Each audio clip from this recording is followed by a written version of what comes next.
Let's talk about your government requirements. This is always my favorite part. But you're going to have those. Investors invariably going to ask, so you've got this business concept, you're doing this thing, are there any government regs that you need to comply with, licenses that you need to have? What is it you need to have to be sure that, because the last thing you want to have is the government to come in and shut you down because you don't have some piece of paperwork filed just so. So you want to consider, in this place, these are the regulations we need to have.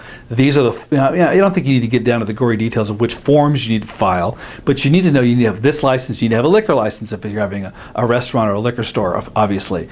You need to have a certain license to perform a certain service if you need to have that. Different states have different requirements. Now you can tap into each state. Each state's got, like California.gov, type ca.gov, and you can go there and you can find it, and we'll have some links in the software to show you where exactly to go to find some of these things. But I think if you're in this business already, you know what regulations you're going to need to have. This is the part really where you're going to share quickly with your investor or lender, yes, we do need certain licenses, here's the ones we need to have, here's what's required in this state, in all the states, here are the federal requirements, brief overview of what they have. If you wanted to put a live link in there to show, here's if you want to read more what the government requires on this, put a live link in there to show people or tell them where they can go find out more. If the investor really wants to do some due diligence up front to get a background to make sure, do you really need to have this stuff for your foot treatment?